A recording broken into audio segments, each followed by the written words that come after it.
Hello बच्चों, कैसे हैं आप सभी। मैं विपुल आप सभी का स्वागत करता हूं आज की इस वीडियो के अंदर। बच्चों, जैसा कि हमारा बिहार शिक्षक भर्ती जो परीक्षा चल रही है उसके संदर्भ में हमारा जो भारतीय राष्ट्रीय आंदोलन चल रहा था बच्चों, उस क्रम में आज पहुंच चुके हैं होम रूल लीग आंदोलन की तरफ बच्चों। ठीक है ना।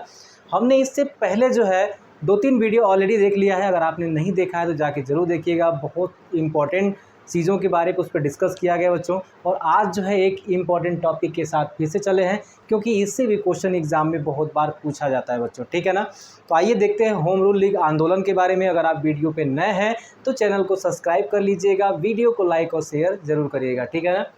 सबसे पहले बात करते हैं होम रूल लीग आंदोलन। तो इसकी जो शुरुआत है बच्चों आयरलैंड में होता है। एक आयरिश नेता थे बच्चों, रेडमंड बच्चों। ठीक है ना। रेडमंड जो है एक आयरिश नेता हैं और आयरलैंड में होम रूल लीग आंदोलन स्टार्ट करते हैं। ठीक है ना।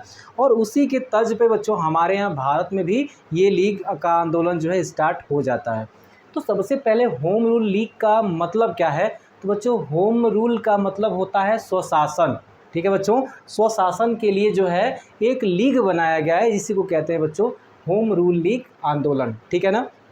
अब चूंकि भारत में इसकी ज़रूरत क्यों पड़ी, तो भारत के अंदर ये देखा गया कि हमें जो है साल भर काम करने के लिए, क्योंकि आप देखेंगे कोई भी आंदोलन स्टार्ट होता था, थोड़ा सा स्टार्ट हुआ फिर बंद हो जाता था, फिर स्टार्ट होता था फिर बंद हो जाता था। तो हमें एक ऐसे संगठन की आवश्यकता थी जो अखिल भारतीय स्तर पे जो है साल भर काम करे बच्चों। ठीक है ना। पूरे वर्ष काम करते रहे और लोगों को संगठित की रहे और अंग्रेज़ों का जो ध्यान है इस तरफ मोड़ते रहे बच्चों। ठीक है ना। तो इस क्रम में आप देखेंगे कि भारत में होम रूल लीग आंदोलन करने का कारण क्या था। तो सबसे पहले हम यहाँ पे जो है 5-6 कारणों के बारे में देख लेते हैं कि क्या कारण थे कि भारत में होम रूल लीग आंदोलन को प्रारंभ किया गया। तो सबसे पहले देखेंगे बेटा कि इस समय जो है जब होम रूल लीग आंदोलन स्टार्ट होता है तो आप देखेंगे कि 1914 से 1918 के बीच में प्रथम विश्व युद्ध चल रहा था बच्चों। ठीक है ना। और यहाँ पे जो है उदारवादी जो थे वे तो भाई ताज के प्रति वैसे भी समर्पित थे। उनका मानना था कि अंग्रेज़ों के खिलाफ हमें नहीं जाना चाहिए। ठीक है ना। दूसरे चीज़ जो उग्रवादी थे उनका साथ इसलिए दे रहे थे विश्व युद्ध में, प्रथम विश्व युद्ध के अंदर, क्योंकि उनको ये पता था कि शायद जो है अगर हम इनका साथ देंगे तो हमारे भारत को ये आज़ाद करके चले जाएंगे। ठीक है ना। लेकिन जो क्रांतिकारी संगठन थे वो ऐसा नहीं मानते थे। उनका मानना था कि अंग्रेज़ अभी युद्ध में व्यस्त हैं और ये एक बेहतर मौका है जब उनके ऊपर प्रहार किया जाए बच्चों। ठीक है ना। तो आप देखेंगे कि उसी क्रम में जो है यहाँ पे हम कई कारणों को देखेंगे जिस कारण से होम रूल लीग आंदोलन स्टार्ट होता है। सबसे पहले स्वशासन के लिए सरकार का ध्यान जो है आकर्षित करना। ठीक है ना। हमें एक ऐसी संस्था बनानी चाहिए ताकि सरकार का जो ध्यान है स्वशासन की तरफ, हमारी तरफ क्या होगा बच्चों, आकर्षित होना चाहिए। ठीक है ना। जब आकर्षित होगा तो कैसे आकर्षित होगा, जब हम आंदोलन करेंगे। आज भी देखते हैं कि किसी सरकार के खिलाफ जाना होता है तो हम शांतिपूर्ण जो है आंदोलन करते हैं संविधान के अनुसार। फिर क्या है, मार्ले मिंटो सुधारों से भ्रम का टूटना। क्योंकि जो उदारवादियों को लगता था बच्चों कि मार्ले मिंटो सुधार बढ़िया चीज़ है, बाद में जब वो मार्ले मिंटो सुधार आता है तो उसमें सांप्रदायिकता के दायित्व को दिखाया जाता है। ठीक है ना। उसमें सांप्रदायिक निर्वाचन प्रणाली को जो है साफ साफ उसमें दिखाई देता है। इस वजह से इनका तो भ्रम टूट ही जाता है कि ये लोग पूरे भारत को आज़ाद करने वाले हैं, क्योंकि ये बांटो और राज करो की नीति पर आधारित था। ठीक है बच्चों। आगे देखेंगे यहाँ पे प्रथम विश्व युद्ध में ब्रिटेन का भारतीय संसाधनों का दोहन करना बच्चों। जब प्रथम विश्व युद्ध चल रहा था तो उसमें देखा गया कि भारतीय संसाधनों का एक बड़े स्तर पे दोहन हो रहा था, जिसकी वजह से कि हमारी जो जनता थी वो त्राय त्राय करने लगी बच्चों। ठीक है ना।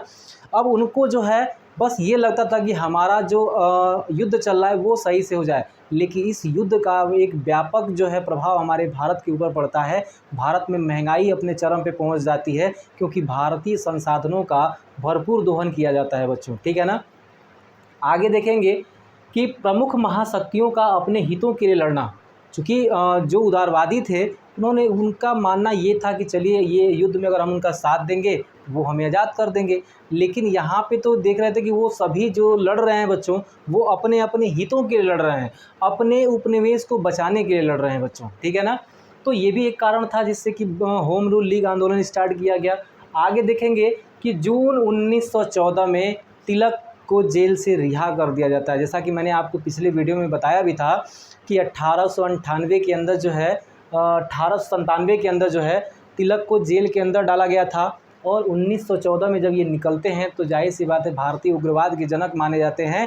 और भारतीय उग्रवाद के जनक के रूप में जब इनको माना जाता है तो ये एक जुझारू आंदोलन के लिए बच्चों लोगों को प्रेरित कर सकते थे। इसलिए और ये भी एक कारण था कि होम रूल लीग आंदोलन स्टार्ट होता है बच्चों, ठीक है ना। अगला कारण देखेंगे कि 1893 में आयरलैंड की थियोसोफिस्ट महिला जो थी एनी बेसेंट, याद रखिएगा इस नाम को बच्चों, एनी बेसेंट से क्वेश्चन बहुत बार पूछा जाता था। भारतीय नहीं थी ये आयरलैंड से आई थी। कब आई? 1893 में आती हैं। आयरलैंड की थियोसोफिस्ट महिला थी ये बच्चों, ठीक है ना। अब आपको लगेगा कि यहाँ पर जो है भारत में जब होम रूल लीग आंदोलन स्टार्ट किया जाता है तो इन्हीं दोनों लोगों का मेन हाथ होता है बच्चों इसके अंदर, ठीक है ना। तो आप देखेंगे होम रूल लीग जो था बच्चों हमारे भारत में दो था, ठीक है ना। एक बाल गंगाधर तिलक के नेतृत्व में था, दूसरा एनी बेसेंट के नेतृत्व में था बच्चों, ठीक है ना। और ये दोनों ही जो थे वो अलग अलग अपना होम रूल लीग आंदोलन चलाते थे, क्योंकि इनको डर था कि वो कांग्रेस का जो विभाजन पीछे हो चुका था गर्म दल नरम दल के बीच, अगर ये दोनों लोग मिलकर के चलाएंगे तो यहाँ पे हो सकता है कि इनकी विचारधाराएं न मिले और वापस से क्या हो जाए, यहाँ पे एक फिर से झगड़ा स्टार्ट हो जाए। तो ये लोग नहीं चाहते थे और इनका मानना था कि आप अगर अलग लीग चलाएं और मैं अलग लीग चलाऊंगा तो यहाँ पे मिल करके जो है हम दोनों अच्छा काम कर लेंगे बच्चों, ठीक है ना। तो फिर थोड़ा सा देख लेते हैं बाल गंगाधर तिलक की जो होम रूल लीग है उसकी संरचना क्या है, उसके मुख्य तथ्य क्या हैं बच्चों, ठीक है ना। तो यहाँ पे सबसे पहले आपको याद रखना है कि जो बाल गंगाधर तिलक की जो होम रूल लीग थी बच्चों उसकी स्थापना अप्रैल 1916 में होती है। क्वेश्चन पूछा जा सकता है और ये क्वेश्चन पूछा गया था यूपी पेट के एग्ज़ाम में, जब पहली बार यूपी पेट का एग्ज़ाम कराया गया था उसके एग्ज़ाम में भी पूछा गया था, बिहार के भी बहुत सारे एग्ज़ामों में पूछा गया है, ठीक है ना।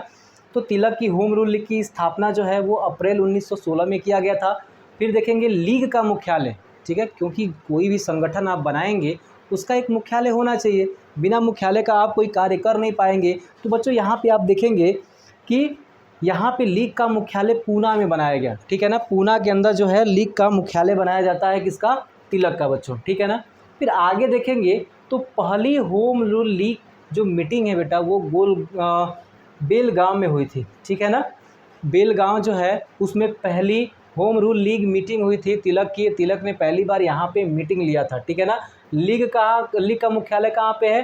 पूना में, स्थापना 1916 में, और यहाँ पे पहली मीटिंग जो है वो बेलगांव के अंदर होती है। और आपको याद रखना है कि शाखाओं की संख्या बेटा 6 थी, यानी तिलक की जो होम रूल लीग था उनके शाखाओं की संख्या जो थी वो 6 हुआ करती थी। और मुख्यतः इसका जो पूरा नाम बहुत सारे इतिहासकार जो देते हैं महाराष्ट्र होम रूल लीग कहते हैं, लेकिन महाराष्ट्र होम रूल लीग आपको नहीं याद रखना है, केवल होम रूल लीग याद करना है, ठीक है बच्चों।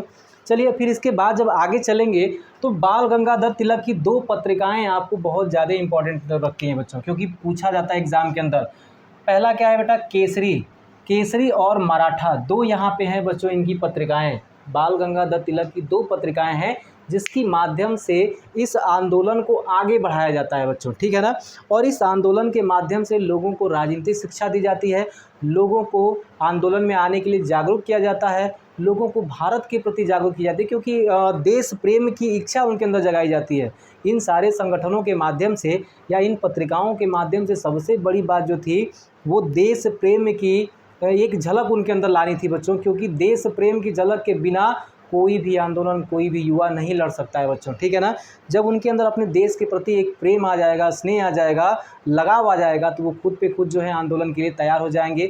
उसके बाद राजनीतिक शिक्षा देना था, उनको बताना था किस प्रकार से अंग्रेज़ जो हैं वो हमारा शोषण कर रहे हैं बच्चों। तो ये धीरे धीरे इन सारी चीज़ों पे काम करते करते आप कह सकते हैं कि रचनात्मक कार्य भी ये लोग करते थे, जिसकी वजह से जनता को ये लोग जागरूक करते थे बच्चों, ठीक है ना। आगे चलेंगे जब, तो यहाँ पे देखिए जब केसरी है बच्चों वो मराठी भाषा में लिखी गई थी, याद रखिएगा, क्योंकि पूछा जाएगा आपसे क्वेश्चन कि बाल गंगाधर तिलक की जो केसरी पत्रिका है वो किस भाषा में है, वो मराठी में है। और मराठा पूछा जाएगा तो अंग्रेजी में है, ये क्वेश्चन पूछा गया है। बाल गंगाधर तिलक का मराठा जो है वो किस भाषा में लिखा गया है पत्रिका, तो आपको बताना अंग्रेजी में। बहुत सारे लोग इसको मराठी मार देते हैं, क्योंकि मराठा है तो मराठी में होगा, बहुत सारे लोग मराठी मार देते हैं, वो गलत हो जाता है। केवल यहाँ पे केसरी के बारे में आप याद रखेंगे, जो केसरी है वो मराठी भाषा में है, लेकिन मराठा अंग्रेजी भाषा में है बच्चों, ठीक है ना। आगे चलते हैं, यहाँ पे यहाँ पे एनी बेसेंट की होम रूल लीग के बारे में देख लेते हैं, इसकी संरचना क्या थी बच्चों। तो यहाँ पे होम रूल लीग जो है एनी बेसेंट वाला बच्चों, इसकी स्थापना होती है 1916 ईस्वी के अंदर, ठीक है ना। इनका जो मुख्यालय था वो मद्रास के अंदर था। जैसा कि मैंने अभी बताया आपको कि कोई भी संगठन अगर आप बनाएंगे तो उस संगठन का एक मुख्यालय होना चाहिए जहाँ पे सभी लोग बैठ करके सारे बातों का निर्णय कर सके बच्चों, ठीक है ना। और आप देखेंगे भारतीय इतिहास में जो है स्वतंत्रता संग्राम के अंदर एक बहुत बड़ा कह सकते हैं कि पहल था लीग की स्थापना, क्योंकि जनता से जुड़ाव हो सकता था बच्चों। अब देखिएगा यहाँ पे इसी के बाद जो है गांधी जी का भी एंट्री होता है भारतीय इतिहास के अंदर, क्योंकि 1915 चूँकि गांधी जी की एंट्री हो चुका था पहले ही, लेकिन गांधी जी जो है 2 साल तक बच्चों जो रहते हैं कि वो निष्क्रिय भावना में रहते हैं। उनका मानना था कि पहले मैं 2 साल पूरे भारत का भ्रमण करूंगा, लोगों के बारे में जानूंगा, उसके बाद ही कोई कदम यहाँ पे उठाया जा सकता है, ठीक है ना। तो 9 जनवरी 1915 को गांधी जी भारत आ चुके थे बच्चों, ठीक है ना। आगे देखेंगे तो मद्रास में एनी बेसेंट के होम रूल लीग का मुख्यालय स्थित था और इनके शाखाओं की संख्या बच्चों 200 के आसपास थी, ठीक है ना। माना जाता है कि मद्रास के बाहर भी जो है इनकी शाखाएं थी और कुल शाखाओं की संख्या लगभग 200 के पास थी बच्चों, ठीक है ना, लगभग 200 के पास थी। अब आगे देखेंगे एक बढ़िया नाम जो है बच्चों, बहुत सारे कम लोग बच्चे जानते हैं, जॉर्ज अरुंडेल के बारे में, ठीक है ना। क्वेश्चन पूछा गया है जॉर्ज अरुंडेल कौन थे, तो बेसेंट की जो होम रूल लीग थी बच्चों उसके सचिव थे ये। एनी बेसेंट के होम रूल लीग के बेटा ये क्या थे, सचिव हुआ करते थे। दूसरी चीज़ अगर आप देखेंगे यहाँ पे तो एनी बेसेंट की भी पत्रिका है बच्चों, जैसे कि मैंने बताया बाल गंगाधर तिलक की पत्रिका थी। इसके माध्यम से उन्होंने लीग की सारी बातों को, लीग के जो ज्ञान थे, जो आप कैसे जो उपदेश से जो कह सकते हैं कि जो भी चीज़ें थी उसके माध्यम से जो है पहुँचाया जाता था जनता तक। रचनात्मक कार्य हुए या फिर राजनीतिक शिक्षा हुआ, इनका जो है संगठन बना करके लोग लीग का संगठन बना के जहाँ भी आंदोलन होता था सारे लोगों को जागरूक करने का ये लोग प्रयास करते थे, ठीक है ना, स्वतंत्रता के लिए, याद रखिएगा। तो एनी बेसेंट की जो पत्रिका थी वो थी न्यू इंडिया और कॉमनवेल्थ, ठीक है ना बच्चों। कॉमनवेल्थ जो है इनकी 2 पत्रिकाएं थी, ठीक है।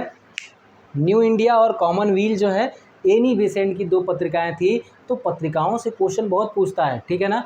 अगर आपसे पूछ ले कॉमनवेल्थ किसकी पत्रिका है, 4 ऑप्शन दे देगा। फिर पूछेगा न्यू इंडिया किसकी पत्रिका है, 4 ऑप्शन दे देगा। आपको वहाँ पे करना होगा बच्चों, ठीक है ना।